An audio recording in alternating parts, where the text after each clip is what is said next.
Bueno, Jorge es una persona a la cual admiro bastante. Desde chico, mi mamá me platicaba del libro que leyó, uno que me dejó muy marcado, el de Amarse con los ojos abiertos, donde hablaba de cómo uno interpreta desde antes lo que el otro está sintiendo y lo refleja en otra persona y demás.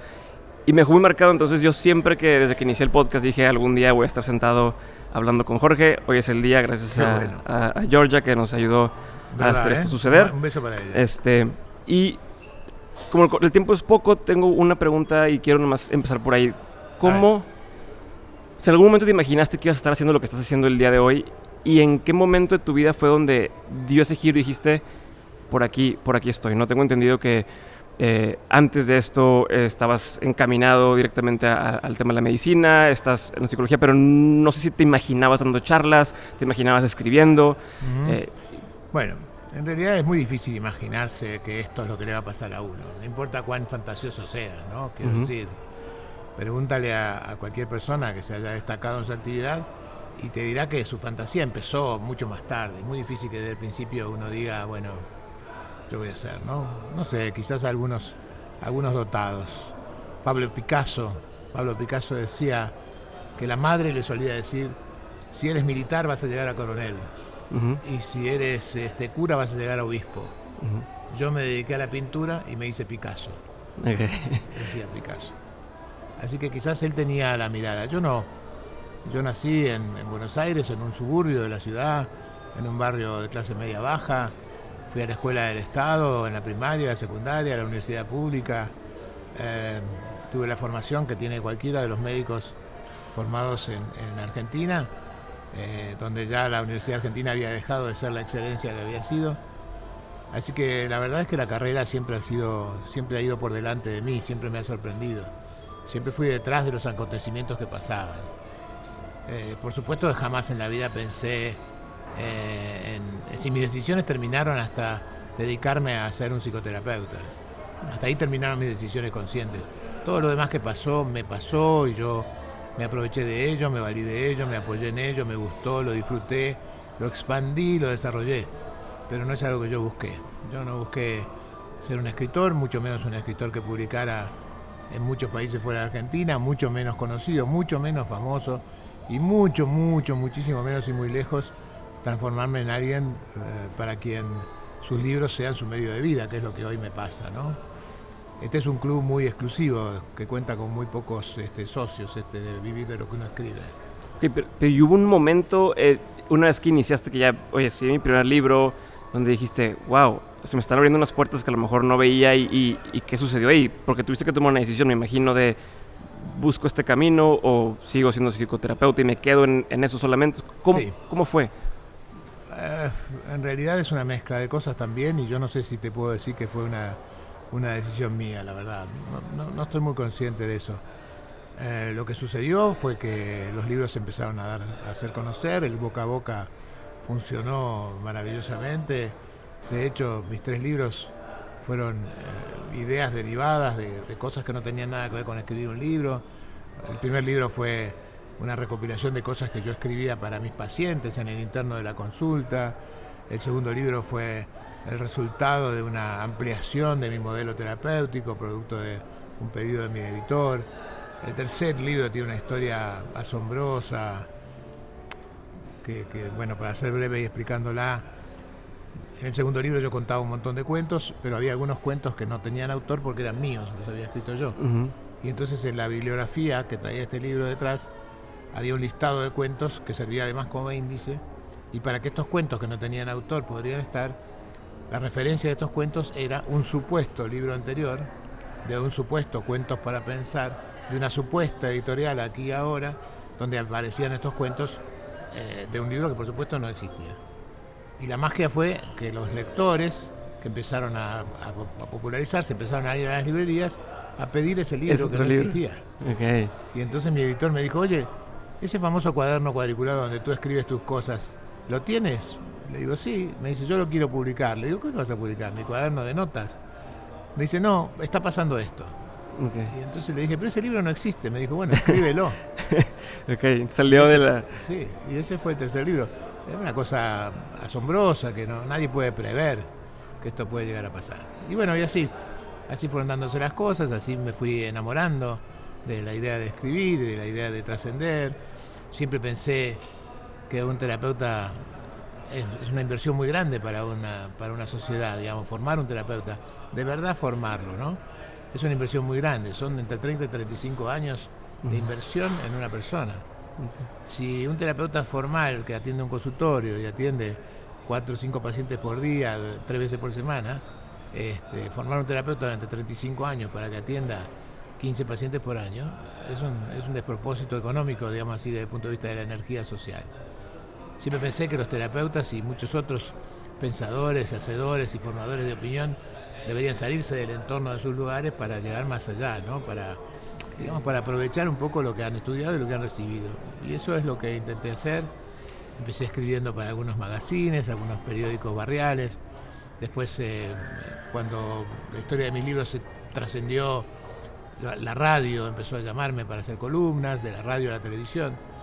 Y de la televisión, que fue un salto cuántico en realidad, después de negarme durante 3 años a hacer televisión, porque me parecía que era un medio un poco, qué sé yo, bizarro, finalmente decidí que si alguien quería que yo haga televisión, la televisión la iba a hacer yo a mi manera, con mi programa, a mi estilo. Okay.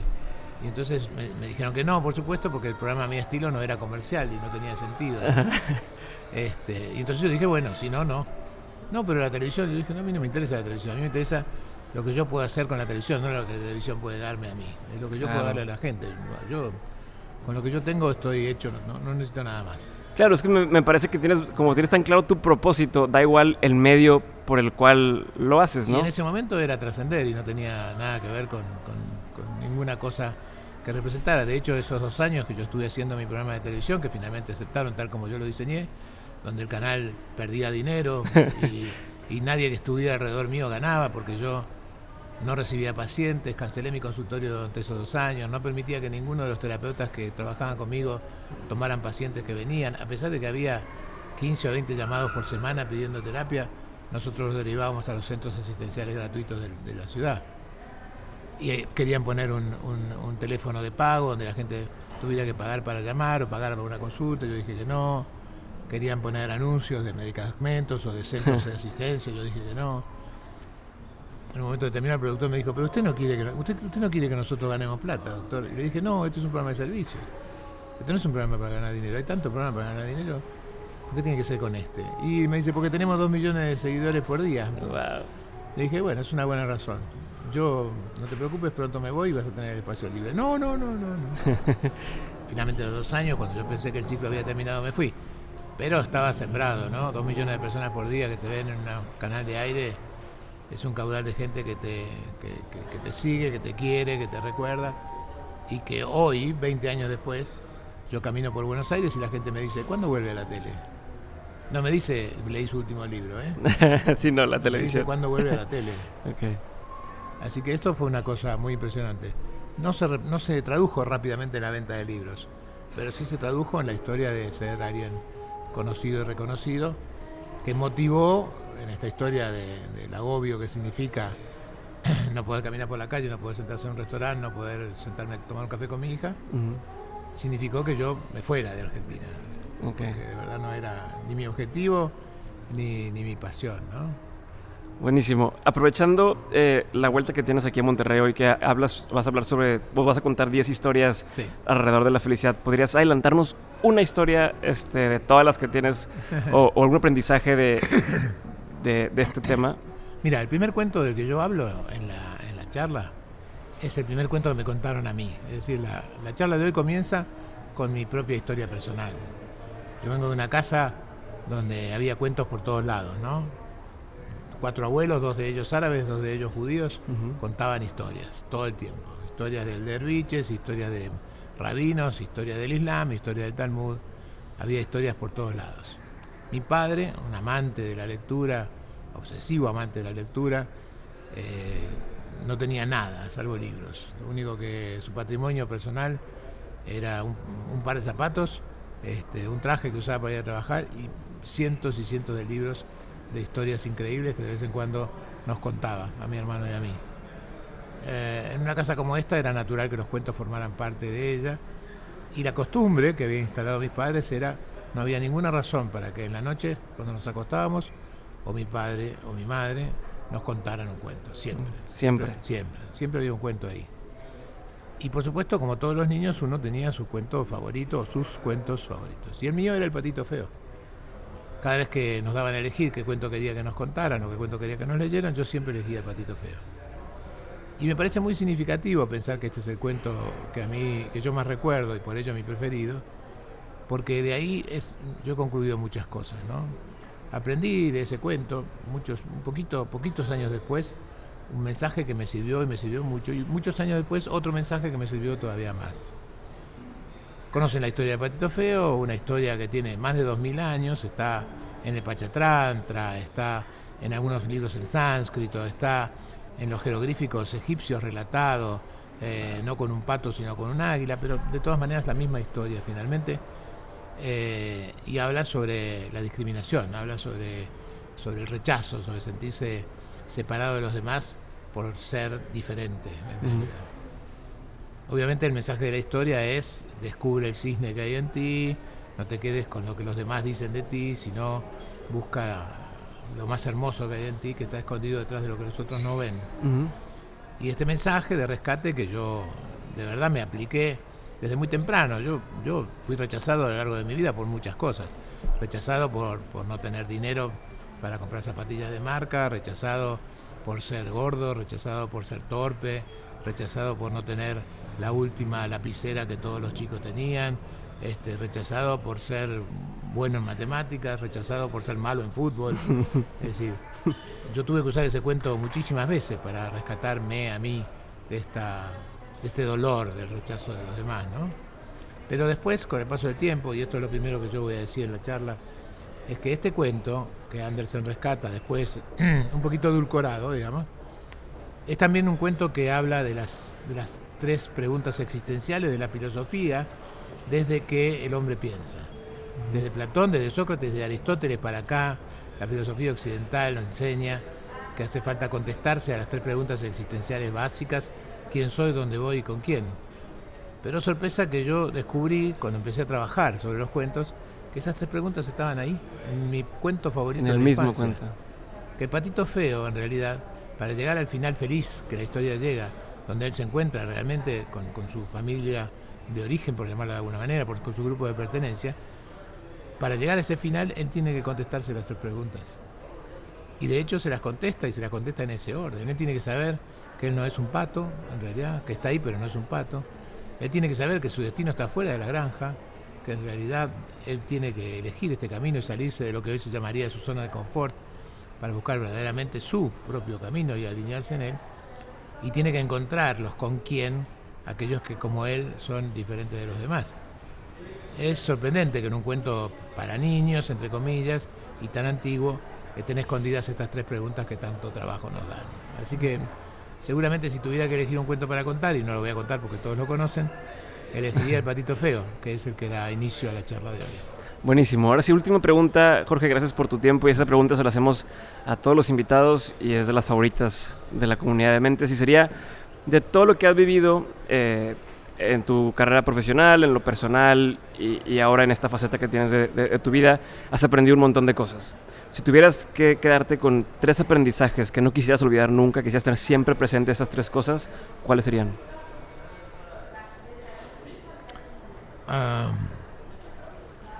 Mi madre tuvo que dejar el colegio primario cuando estaba en 4º grado porque tuvo que salir a vender panes dulces en la calle para juntar el dinero para darle de comer a los 7 hermanos que ellos eran. Mi madre sabía leer todas las letras, pero no sabía leer. Y de hecho, según ella contaba, nunca había leído un libro. Y de repente, a los 40 años de ella, o un poco menos, a los 36 años de ella, le sale un hijo escritor. Le sale un hijo que escribe, y que escribe en las revistas del barrio, digamos así. ¿Te imaginas para una madre en ese momento tener un hijo que publica o que sale en el periódico local? Era un halago, ¿no? Ella se sentía tan orgullosa, y a mí me encantaba que ella se sintiera orgullosa. Y entonces con su pobre lectoescritura ella intentaba leer lo que yo escribía. No podía quedarse afuera. Pero no podía. Así que a los 36 años mi madre se tomó el trabajo de aprender a leer. Decir que mi madre aprendió a leer para leerme a mí es algo que yo no puedo transmitir como emoción, digamos. Esto es un regalo del cielo para mí. Yo me siento tan orgulloso. Creo que si hay algo que le da sentido a haber escrito alguna vez una letra es esto, ¿no? Y gracias a esa letra mi madre decidió aprender a leer. Pero el aprendizaje del que te hablo no termina ahí, ¿no? Yo escribía los artículos y se los daba a mi mamá y mi mamá los leía con ambición. Pero a veces, de vez en cuando, muchas veces, no tan pocas veces, me decía, no entendí. Y yo decía, ¿cómo no entendiste, mamá? Tú puedes leer cada letra, puedes entender cada palabra y además te regalé 2 diccionarios, no uno. Y las palabras que yo uso siempre están ahí. Sí, no, yo busqué las palabras en el diccionario y entiendo qué quiere decir la palabra. Pero no entiendo qué quisiste decir, no lo entiendo. Y entonces me dice, ¿cómo? Le decía, ¿cómo, mamá? Bueno, ¿me permite que te explique? Sí, te pido. Y entonces yo le explicaba lo que quería decir el artículo como para que yo lo entendiera. Y entonces me decía, qué interesante, muy bien. Bueno, ¿lo entendiste ahora, mamá? Sí, claro, lo entendí. Y así sucedió 2 o 3 veces. A la tercera o a la cuarta o a la quinta, no sé. Un día mi mamá me dijo, oye, ¿y por qué no lo escribes como me lo explicas a mí? Que es mejor. Yo sentí un gong en mi cabeza, lo recuerdo perfectamente el episodio, y pensé, tiene razón. Porque si lo entiende ella, Carl Sagan lo puede entender también, pero al revés Definitivo. no. Desde entonces, para acá, han pasado 50 años, yo nunca, jamás en la vida escribo una letra sin preguntarme si mi mamá lo entendería. Y mi parámetro verdadero para escribir estos libros que yo he escrito, 30 a esta altura de partido, es no escribir para mi mamá. No es esta la idea. La idea es escribir para alguien que haya tenido el estudio de mi mamá. Si mi mamá lo podía entender, lo puede entender cualquiera. Yo escribo como para que lo entienda alguien como mi mamá. Y este es un aprendizaje importante, porque además yo estoy seguro que si mis libros se han traducido en 34 idiomas y se han publicado en 50 y tantos países, es por esto. Es por este aprendizaje que me hizo mi mamá, que no había terminado el colegio secundario, el primario. Buenísimo. Así que este es el número 1. El aprendizaje número 2 seguramente viene de las manos de algunos de los maestros que he tenido en mi vida, muy buenos maestros. Y tiene que ver con esta bandera de ser lo que uno es, ¿no? Esta historia de aprender de un señor que fue el creador de la terapia Gestalt, que se llamaba Fritz Perls, que escribió alguna vez lo que es. Lo que es. Y estas simples pocas palabras para mí significan un montón de cosas, ¿no? Han significado en toda mi vida que soy quien soy, que no soy quien los demás querrían que sea, que no soy el que a mí me gustaría ser, que soy quien soy y que esto es lo que hay, digamos, ¿no? Pero lo que pasa es que de ahí se deriva que el otro es quien es y no quien yo quisiera, que la realidad es la que es y no la que a mí me gustaría. Y que si quiero cambiarla tengo que empezar desde el lugar de saber que esta es, porque no se puede cambiar lo que no aceptas tal como es, ¿no? Y si yo tuviera que decir la tercera cosa que me pasó en la vida que me ha cambiado para siempre, seguramente es el nacimiento de mis hijos. Yo no soy la misma persona antes de parir a mis hijos que después. La dimensión que yo tengo y la trascendencia que me da haber parido hijos, que han parido hijos, que son mis nietos, me da una mirada del mundo diferente y me permitió conocer lo que yo llamaría el único amor genuino que se puede sentir, que es el amor que un abuelo siente por sus nietos. Porque con los hijos, como tienes la responsabilidad de educarlos, la responsabilidad de cuidarlos, la responsabilidad de no malcriarlos, la responsabilidad de dirigirlos, tanta responsabilidad, tu amor se tiñe de tu trabajo de padre, ¿no? Con los nietos es diferente. Con los nietos tu amor es por el puro amor y se corresponde con la definición de amor que a mí más me gusta, que lamentablemente no es mía, es de Joseph Zinker, que es: el amor es el regocijo por la sola existencia de la persona amada. Y yo aprendí a amar así con mis nietos y gracias a mis hijos. Así que supongo que esas son las 3 cosas que me han marcado, entre tantas, ¿no? Entre tantas otras. Listo.